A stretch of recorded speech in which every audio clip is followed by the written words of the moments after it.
जय श्री कृष्ण।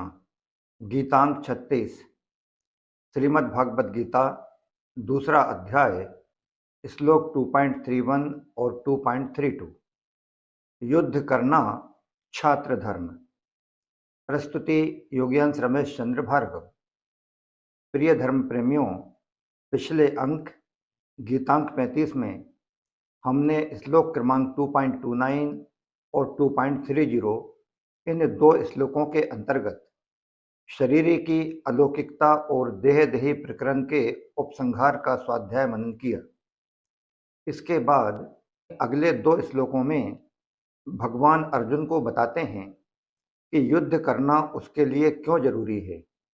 आइए जानते हैं। श्लोक 2.31 स्वधर्मम अपि चावेक्षा न विकम्पितु मर्हसि धम्यार्धि युद्धाश्रेयोन्य तत्क्षत्रिय अस्य न विद्यते। स्वाध्याय मनन 4 बिंदुओं में। पॉइंट नंबर 1, स्वधर्मम अपि चावेक्षा न विकम्पितु मर्हसि, अर्थात यह शरीरी स्वयं परमात्मा का अंश है। जब यह शरीर के साथ तादात्म्य कर लेता है तब यह अपने आप को जो कुछ मानता है उसका वही कर्तव्य स्वधर्म कहलाता है। जैसे कोई अपने आप को ब्राह्मण, क्षत्रिय, वैश्य अथवा शूद्र मानता है तो अपने अपने वर्णोचित कर्तव्यों का पालन करना उसका स्वधर्म है। कोई अपने को शिक्षक या नौकर मानता है तो शिक्षक या नौकर के कर्तव्यों का पालन करना उसका स्वधर्म है। कोई अपने को किसी का पिता या किसी का पुत्र मानता है तो पुत्र या पिता के प्रति किए जाने वाले कर्तव्यों का पालन करना उसका स्वधर्म है। पॉइंट नंबर 2, यहाँ क्षत्रिय के कर्तव्य कर्म को धर्म नाम से कहा गया है। क्षत्रिय का खास कर्तव्य कर्म है युद्ध से विमुख न होना। अर्जुन क्षत्रिय है, अतः युद्ध करना उसका स्वधर्म है। इसलिए भगवान कहते हैं कि अगर स्वधर्म को लेकर देखा जाए तो भी छात्र धर्म के अनुसार तुम्हारे लिए युद्ध करना ही कर्तव्य है। अपने कर्तव्य से तुम्हें कभी विमुख नहीं होना चाहिए। पॉइंट नंबर 3, धम्यार्धि युद्धाश्रेयोन्य तत्क्षत्रिय यस्य न विद्यते, अर्थात धर्ममय युद्ध से बढ़कर क्षत्रिय के लिए दूसरा कोई कल्याणकारक कर्म नहीं है। यानी क्षत्रिय के लिए छात्र कर्तव्य का अनुष्ठान करना ही खास काम है। 18वें अध्याय के 43वें श्लोक में भी यही कहा गया है। पॉइंट नंबर 4, ऐसे ही ब्राह्मण, वैश्य और शूद्र के लिए भी अपने अपने कर्तव्य का अनुष्ठान करने के सिवाय दूसरा कोई कल्याणकारी कर्म नहीं है।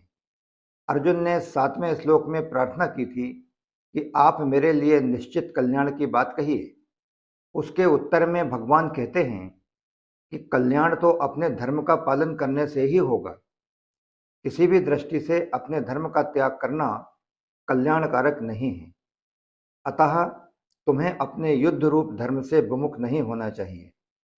श्लोक 2.32 यद्रक्षया चोपपन्नम स्वर्गद्वारम पावृतम सुखिनः क्षत्रियाः पार्थ लभन्ते युद्ध मीदृशम।